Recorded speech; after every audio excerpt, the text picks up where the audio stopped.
తెల్ల బంగారాన్ని ఉత్పత్తి చేసే రైతన్నలకు ఈ ఏడాది ప్రతికూలతలు తీవ్ర నిరాశనే మిగిల్చాయి. ఎకరాకు 20,000 పెట్టుబడి పెట్టి ఇంటిల్లిపాది సీజన్ మొత్తం కష్టపడినా చివరకు కూలీ మందం గిట్టుబాటు కాని దుస్థితి. అటు మార్కెట్ మాయాజాలం రైతులను పిప్పి చేయడంతో అప్పులకు వడ్డీ తీలని దైన్యం. మొత్తంగా పగబట్టిన ప్రకృతి ఆదుకోని సీసీఐకి తోడు కేంద్ర రాష్ట్ర ప్రభుత్వాల ప్రేక్షక పాత్ర తమ బతుకులను చిదిమివేస్తున్నాయని పత్తి రైతులు ఆరోపిస్తున్నారు. ఈ ఏడాది వరంగల్ జిల్లా వ్యాప్తంగా 5 లక్షల ఎకరాలకు పైగా విస్తీర్ణంలో పత్తి సాగైంది. నిరుటి కష్టాలను పూడ్చుకుందామనే ఆశతో తెల్ల బంగారాన్ని విత్తిన రైతుకు చేదు అనుభవం ఎదురైంది. తొలకరి ఆరంభంలోనే మొఖం చాటేసిన వరుణుడితో పెరిగిన వేడిమికి పత్తి విత్తు నేలలోనే ఎత్తిపోయింది. ఒక్కో రైతు 2-3 సార్లు విత్తడం వల్ల అప్పుల భారంతో కాడి ఒరగడం మొదలైంది. పెట్టుబడులు పెరిగినా మంచి దిగుబడులు వస్తాయని వేసిన లెక్కలు తీవ్ర వర్షాభావంతో తారుమారయ్యాయి.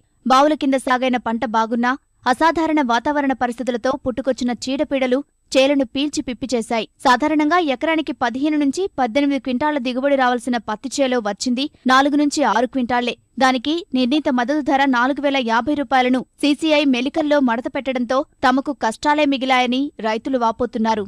స్టార్టింగ్ కాంచిని పత్తి మొలవాలన్నా కూడా వర్షాలు లేక 4-5 సార్లు పెట్టంగా మలిచి అప్పటి నుంచి ఇప్పటికి సరిగా వర్షాలు లేక బాయిలలో కూడా నీళ్లు లేవు. దిగుబడి కూడా చాలా ఎకరానికి 4-3 క్వింటాల్లో వెళ్ళింది. పట్టుకొని మార్కెట్కి పోతే మొన్న పత్తి వేసుకొని పోతే సీసీఐ కొంటాలని పోతే 2-3 రోజులు పంట కాలేదు. తర్వాత ఈ మధ్య బోకరు కానీ అర్థాలని వాళ్ళని వీళ్ళే కొన్నారు. ఆ సీసీఐలు కొనలేదు. మాత్రం ఫుల్ డౌన్ ఉన్నది రేటు. అసలు ఏం గిట్టుబాటు కాలేదు. దిగుబడులు వచ్చేసరికి 6 నుంచి 7 క్వింటాల వరకు వస్తున్నాయండి ఎకరానికి.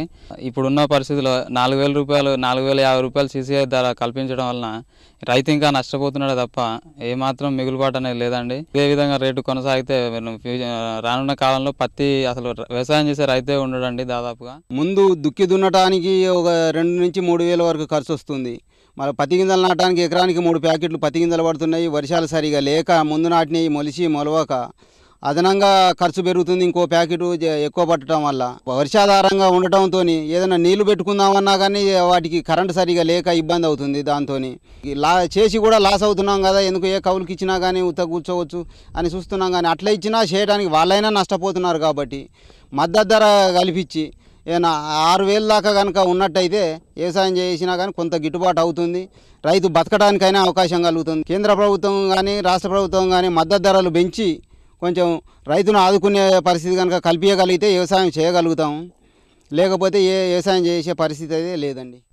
కలిసిరాని కాలంతో పాటు అశాస్త్రీయంగా నిర్ణయించిన కేంద్ర మద్దతు ధరలు మరోసారి పత్తి రైతుల పుట్టిముంచేశాయి. ప్రస్తుతం క్వింటా పత్తికి సీసీఐ 4,050 రూపాయల ధర ఖరారు చేసి 3,900 నుంచి 4,000 రూపాయల మధ్య కొనుగోలు చేస్తోంది. క్వింటాకు పత్తి సాగు ఖర్చు దాదాపుగా 5,200 రూపాయలవుతుంది. ఈ విధంగా సీజన్లో 50 నుంచి 100 రూపాయల మద్దతు ధరను పెంచుతూ పోతూ పత్తి రైతును కోలుకోకుండా చేస్తోంది. కనీస మద్దతు ధర సైతం ఏ మార్కెట్లోనూ అందక బాధితులు ఆందోళనకు దిగాల్సిన దైన్యం. వర్తకులకే మద్దతిచ్చే సీసీఐ 6,000 ధరకు కొనుక్కుంటే మున్ముందు పత్తి సాగు చేయడం వృధా అన్నది రైతన్నల మాట. మామూలుగా ఖర్చులు పెరిగిపోతున్నాయి. పత్తిలో రేటు అనేది గత 10 సంవత్సరాల నుంచి కూడా రేటు అలానే ఉంటుంది. రేటు మందు బస్తాలకు వచ్చి కానీ లేకపోతే లేబర్ విషయంలో కానీ ట్రాక్టర్లకు కానీ ఇటన్నిటికి కూడా విపరీతంగా పెరిగిపోయినాయి. దీని మీద ఇప్పుడు మామూలు కేంద్ర ప్రభుత్వమే దీన్ని ఇప్పుడు ఈ కాటన్ కార్పొరేషన్ ఆఫ్ ఇండియా సంవత్సరానికి ఒక 150 రూపాయలు పెంచుకుంటూ పోతుంటే అది అసలు గిట్టుబాటు కావట్లేదు. కనీసం మద్దతు ధర వాళ్ళే ఒక 5,000 కనుక కొంటే దాని మీద ఏదైనా అవతల మార్కెట్లలో ఇది ఉన్నప్పుడు ప్రైవేట్ వాళ్ళు ఇంకొక 1,000-500 ఎక్కువ పెట్టుకున్నప్పుడు మనకు ఒక 6,000-6,500 అట్లా అయితే ఏమన్నా రైతు గిట్టుబాటు అవుతుంది. ఇక మామూలుగా ఇదే కనుక అయితే రాను ఈ పత్తిని కూడా వ్యవసాయం చేసే పరిస్థితి లేదు. మరి దీనికి ఎటు చేసి రాష్ట్ర ప్రభుత్వం కానీ వీళ్ళందరూ కేంద్రం మీద కొట్లాడి ఆ సీసీఐ ద్వారా మాకు మద్దతు రేట్ అనేది ఎక్కువగా వచ్చే ఏర్పాటు చేయాలి. 20 గుంటల భూమి ఉండే మాకు 3 బత్తాల గింజలు పెట్టినా 3 సార్లు పెట్టినా 3 సార్లు నీళ్ళు కట్టినాక మందు కూడా ఓలాల మందు కొట్టినా 2 సార్లు ఒకసారి పోలో కొట్టినా కానీ ఏమాత్రం కంట్రోల్ కాలేదు. కాకపోతే ఇక మొన్న 3 సార్లు మహిళా సంఘం సిటీ కోసం 3 బత్తాలు అమ్మితే 4,4700 వచ్చినాయి. లూటిపోయింది.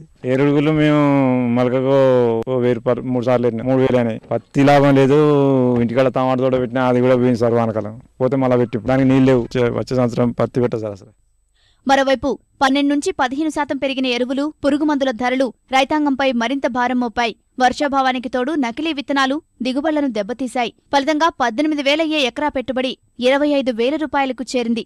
7 క్వింటాళ్ల ఉత్పత్తితో ఖర్చులు పొందే పత్తి రైతులు కరువు దెబ్బకు 5-6 క్వింటాళ్ల తీతతో వదిలేయాల్సిన దుస్థితి నెలకొందని రైతులు వాపోతున్నారు. ఆడ వచ్చిపోయే వానలకు ఇట్లా మురుడెత్తి చెట్టుకు 4, 5, 10 గిట్లనే కాసినాయి. మళ్ళీ అందులో ఎరువుల ధరలు విపరీతంగా పెరిగినాయి. గ్రోమర్ సెంటర్కి పోతే ఇప్పుడు వచ్చిన ధర బత్త మళ్ళీ 10 రోజులకు వచ్చే బత్తకు 50 రూపాయలు 30 రూపాయలు పెంచుడు ఏమైందంటే ఇప్పుడు దీనికి సంబంధం లేదన్నాడు. మళ్ళీ ప్రభుత్వం కొత్తగా ఇప్పుడు యూరియా మీద డీకంట్రోల్ ఎత్తేసే ప్రయత్నం చేస్తుంది. అస్పేట్ ధర 580, 520 బాపతి 720 రూపాయలు పెరిగింది. ఇతర దేశాల ధరలు ఎక్కువ ఉన్నాయి, మనం దిగుమతి ఆధారపడతామని ప్రభుత్వం చెప్పి రేట్లు పెంచిళ్ళు. మనం పండించిన పంట ఎంతో కొంత క్వింటాలకు ఎకరానికి 4 క్వింటాలు 3 క్వింటాలు ఇంత కష్టాలు పడి పండితే బ్రోకర్ దగ్గర సీసీ అధికారులు కొంటారు, కానీ రైతు దగ్గర డైరెక్ట్ ఒక బత్త కూడా ఇంతవరకు వరంగల్ మార్కెట్లో కొనలేదు సార్. ఇక్కడ గవర్నమెంట్ ఉంటుంది, ఇక్కడ గవర్నమెంట్ ఉంటుంది, వాళ్ళిద్దరి మధ్యలో పొసకాక రైతులు నిలువుతమును కూడా అవుతాయి. మొలకెత్తడానికి ఇస్తా కష్టమే అయింది. విత్తనాలు ఖర్చులు బాగానే అయినాయి. విత్తనాలు ఇస్తా డూప్లికేట్ విత్తనాలే సబ్సిడీ చేస్తే ఏం పంటలు పండలేదు. వాతావరణం వల్ల నష్టపోయినాం, విత్తనాలు సుతా నష్టపోయినాం. కూలీల ఖర్చులు పోయిన సంవత్సరం ఎకరానికి 10-15 క్వింటాల దిగుబడి వచ్చేది పత్తి. ఈ సంవత్సరం 4-5 క్వింటాలు ఇస్తే దిగుబడి రాలేదు. ఈ కూలీల ఖర్చులు బాగానే పెరిగినాయి. CCI వాళ్ళు ఇస్తా మోసమే చేస్తారు. ఎకరానికి ఒక 20,000 ఇస్తా మా కూలీలు రైతు కూలి ఇస్తా మిగిలే ఆశ లేదు. 7 పంటల మీద 1 ఎకరన్నర పొలం పెట్టినాం సారు, నీళ్లు లేక అంతా ఎండిపోయింది. 50-60 వేలు పెట్టుబడి పెట్టినాం, తలకాయలు పట్టుకున్నాం. పత్తి కూడా వెళ్ళిన పత్తి కూడా రేటు లేదు. 35, 36, 37 పత్తిని బట్టి ధర కొంటాడు. 6,000 ఉండాలి సారు. 6,000 పత్తి ధర ఉంటే మాకు కూడా మంచిగా ఉంటది. ఎకరన్నర పత్తి పెట్టినాం, అలా 2 క్వింటాలు 3 క్వింటాలు వెళ్తుంది. మొత్తం ఎండిపోయింది నీళ్ళు లేక. పొలం అయితే గొడ్ల మేపినాం. గత సీజన్లో 5,000 పైచిలుకు ధర పలకడంతో పత్తి రైతులు ఊపిరి పీల్చుకున్నారు. ఈ ఏడు కరువుతో ఉత్పత్తి తగ్గినందున రికార్డు ధరలొస్తాయని ఆశించిన కర్షకులకు తీవ్ర నిరాశ ఎదురైంది. పెట్టిన పెట్టుబడులు సహా ఇంటిల్లిపాది కష్టం కూడా వృధా అయిందని బాధిత రైతులు గగ్గోలు పెడుతున్నారు. సర్కారు ఆదుకోకుంటే భారమైన బతుకులాగడం కష్టమంటున్న పత్తి రైతులు ఇప్పటికైనా CCIతో వాణిజ్య కొనుగోళ్లు జరిగేలా కేంద్ర రాష్ట్ర ప్రభుత్వాలు చర్యలు తీసుకోవాలని విజ్ఞప్తి చేస్తున్నారు.